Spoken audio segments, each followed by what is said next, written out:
Question. A random variable has normal distribution with mean 62.4. That is, let x be the random variable with mean, mu and sigma, varying sigma square. Then mu is given by 62.4. Find its standard deviation. We have to find sigma. Standard deviation is square root of variance. Under the condition, if the probability is 0.2, that it will take on a value greater than 79.2. Given that the probability is 0.2 for the probability that it will take on a value, it means random variable, it will take on a value greater than 79.2. X take on a value greater than 79.2. തന്നിട്ടുണ്ട് P of x greater than 79.2 equal to 0.1. Then find sigma under this condition. X ആണെങ്കിൽ നമുക്കൊന്നും ചെയ്യാൻ പറ്റില്ല. Convert it into a standard normal variable. എങ്ങനെ convert ചെയ്യുന്നത്? x minus mu by sigma ചെയ്യാലോ. Greater than 79.2 minus mu by sigma is equal to 0.2 വരും. It is P of x minus mu is given by 62.4 divided by sigma unknown greater than 79.2 minus 62.4 by sigma unknown, that is equal to 0.2. That is P of x minus mu by sigma, which is simply z, any standard normal variable which is z greater than 79.2 minus 62.4 okay, 6.8 എന്നല്ലേ, 16.8 by sigma, 62 ആണ്, 72 10, okay, 16.8 by sigma is equal to 0.2. So we want to find the value of sigma such that P of z greater than 16.8 by sigma is equal to 0.2. ഈ sigma കാണണമെങ്കിൽ നമ്മൾ 16.8 by sigma കണ്ടാൽ മതി. അതിനു വേണ്ടി നമുക്ക് കിട്ടിയ കണ്ടീഷൻ ഇതാണ്. നോക്കാം. ഇനി ഞാൻ നേരത്തെ പറഞ്ഞ പോലെ തന്നെ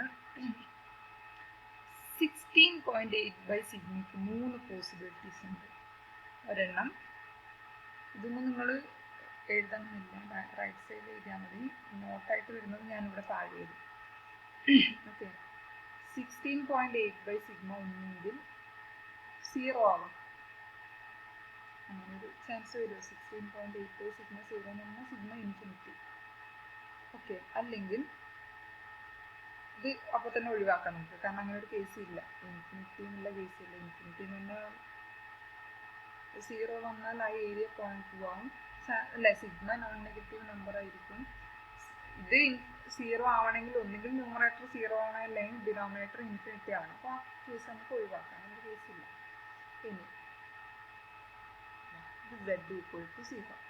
ഇനി 16.8 by സിഗ്മയാണ് കണ്ടത്. 16.8 by സിഗ്മ ഒന്നുകിൽ നെഗറ്റീവ് ആവാം, അല്ലെങ്കിൽ പോസിറ്റീവ് ആവാം. ഇനി P of z greater than 16.8 by sigma എന്നാണ്. അതായത് 16.8 by സിഗ്മയുടെ റൈറ്റ് സൈഡിലെ ഏരിയ അല്ലേ ഇത് റെപ്രസെന്റ് ചെയ്യുന്നത്. അപ്പോൾ ഈ കേസിൽ ഇതാണ്, ഈ കേസിലോ ഇതാണ്. ആ ഏരിയ is 0.2 ആണ്. അപ്പോൾ ക്ലിയർ ആയിട്ട് നമുക്ക് ഞാൻ നേരത്തെ പറഞ്ഞ പോലെ ഈ ഏരിയ 0.2 ആണ്. അപ്പോൾ ഗ്രാഫിക്കൽ റെപ്രസെന്റേഷനിൽ നോക്കൂ, ഈ ഏരിയ 0.2 ആവാൻ പോസിബിലിറ്റി ഉണ്ട്. അത് 0.5നേക്കാളും കൂടുതലാണ്. അപ്പോൾ എന്താണ് 16.8 by സിഗ്മ ഇസ് പോസിറ്റീവ്. അത് പോസിറ്റീവാണ്. അത് നമ്മൾ ഐഡന്റിഫൈ, ഇത് മസ്റ്റായിട്ട് ഓർക്കണം. അത് നെഗറ്റീവ് ഇപ്പോൾ കുഴപ്പമില്ല, നെഗറ്റീവ് വന്നാലാണ് നിങ്ങൾക്ക് തെറ്റാൻ ചാൻസ്. ഇനി പോസിറ്റീവ് ആയതുകൊണ്ട് ഇതാണ് നമ്മുടെ കേസ്. അപ്പോൾ എന്ത് ചെയ്യാം, പോയിന്റ് കണ്ടുപിടിക്കാൻ ഈസിയാണ്.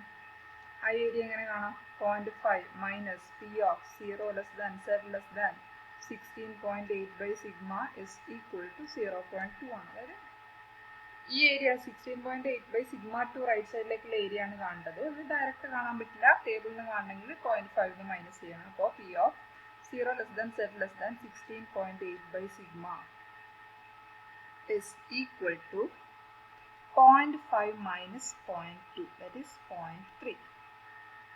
അതായത് 16.8 by സിഗ്മയുടെ 0 മുതൽ 16.8 by സിഗ്മ വരെയുള്ള ഏരിയ എന്താണ്?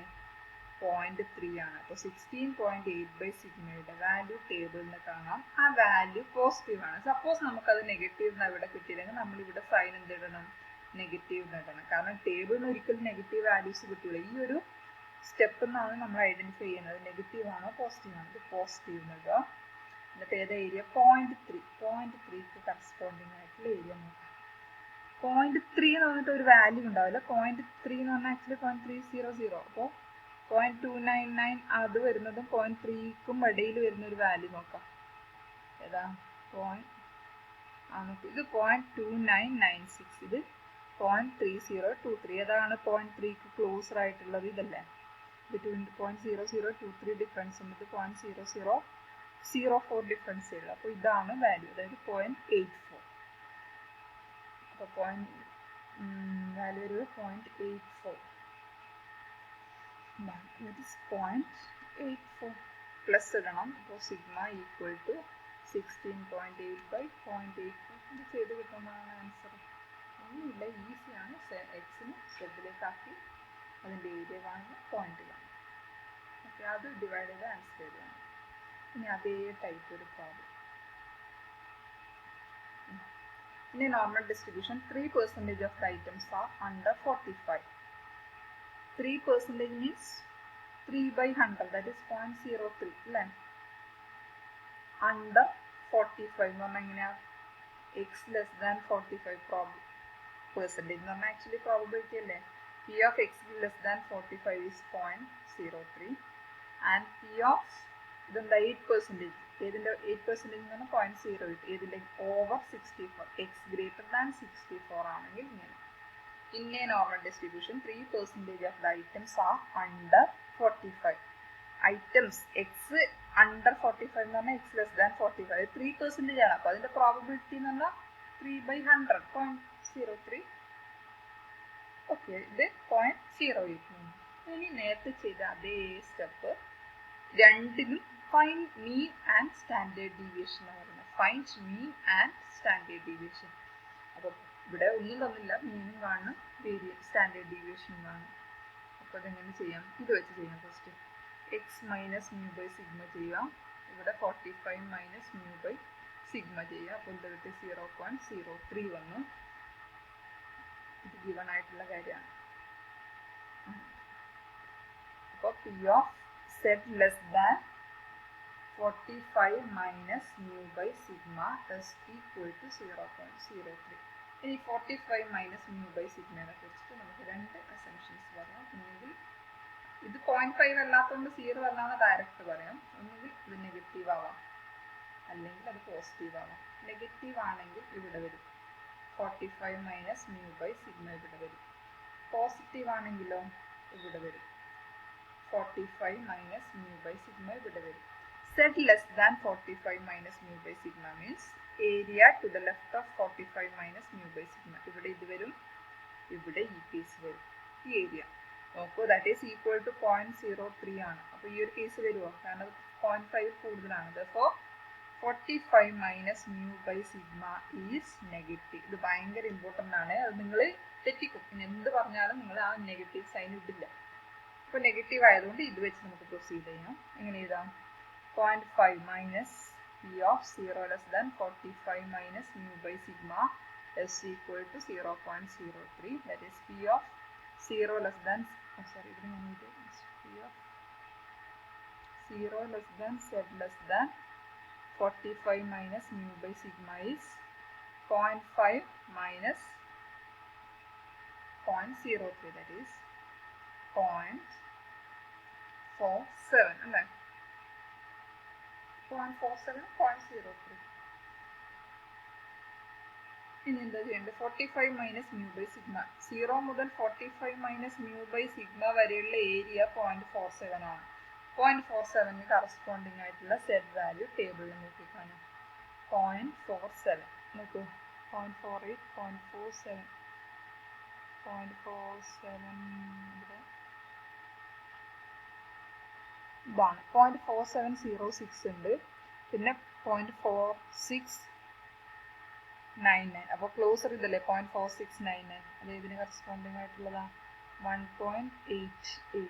അപ്പോൾ 1.88 കിട്ടും. അപ്പോൾ 1.88. പക്ഷേ ഇവിടെ 1.88 എഴുതിയാൽ പോരാ. കാരണം നമ്മൾ 0 മുതൽ 45 മൈനസ് മ്യൂ ബൈ സിഗ്മ വരെയുള്ള ഏരിയ അത് പോസിറ്റീവായിട്ട് എടുക്കുന്നത്. പക്ഷെ നമ്മൾ ആദ്യം എഴുതിയിട്ടുണ്ട് അത് നെഗറ്റീവ് നമ്പറാണ്. അപ്പോൾ അതിനൊരു നെഗറ്റീവ് ഇടണം. കാരണം നമ്മൾ 0 മുതൽ 1 വരെയുള്ള ഏരിയയും 0 മുതൽ -1 വരെയുള്ള ഏരിയയും സെയിം ആണ്. അതുകൊണ്ടാണ് ഈ ഒരു ഇഷ്യൂ വരുന്നത്. അതുകൊണ്ട് ഇവിടെ നെഗറ്റീവ് നിട്ട് ഇവിടെ നെഗറ്റീവ് ഇടണം. ഇത് ടേബിളിൽ നിന്ന് കിട്ടിയ വാല്യൂ ആണ് ഫ്രം ടേബിൾ. അപ്പോൾ അതാണ്. ഇനി ഇതൊരു റിലേഷനായി. അപ്പോൾ എന്താ 45 minus mu by sigma equal to -1.88. ഇതിനെ നമ്പർ ആസ് 1. ഇനി സെക്കൻഡ് എന്താ വരുന്നത്?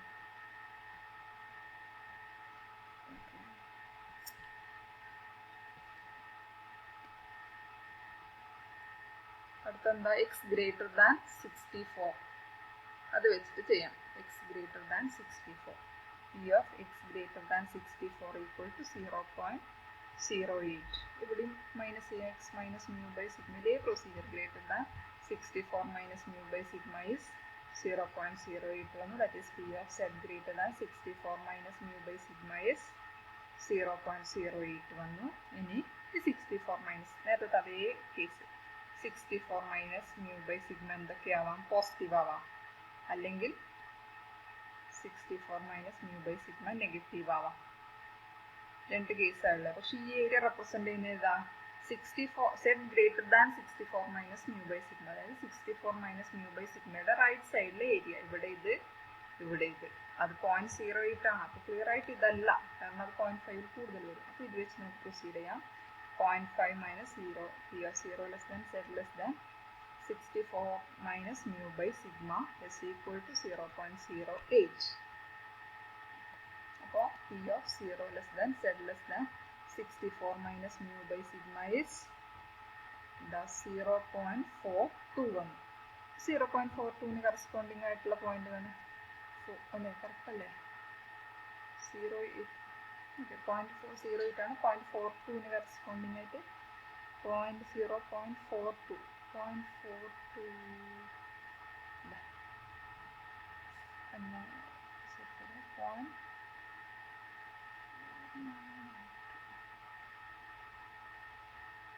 0.42 വേറെ ഇല്ലല്ലോ. 0.4207. ഇത് 4912. നല്ല ഡിഫറൻസ് വരുന്നുണ്ട്. അപ്പോൾ 0.4207 ഏറ്റവും ക്ലോസ് ആയിട്ടുള്ള ഒരു വാല്യൂ എടുക്കും. അപ്പോൾ 1.41 വരും. 1.41. അപ്പോൾ 64 മൈനസ് മ്യൂ ബൈ ഇവിടെ അത് എഴുതണം. 64 minus mu by sigma positive ആണ്. 64 minus mu by sigma positive. എവിടെയാണ് കിട്ടുന്നത് അവിടെ എഴുതണം. 0.42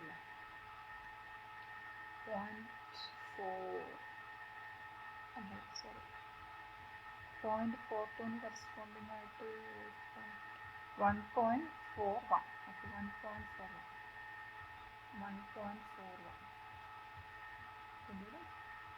1.41 അപ്പോൾ രണ്ട് ഇക്വേഷൻ ആയില്ലേ. ഇവിടെ രണ്ടെണ്ണം വരാൻ കാരണം നേരത്തെ സിഗ്മ ന്യൂ തന്നിട്ടുണ്ടായിരുന്നു. അതുകൊണ്ട് ഒരു ഇക്വേഷൻ മതി. ഇവിടെ രണ്ട് അൺനോൺസിൻ്റെ രണ്ട് ഇക്വേഷൻ 1/2 ചെയ്യാം. അപ്പോൾ എന്ത് ചെയ്യും?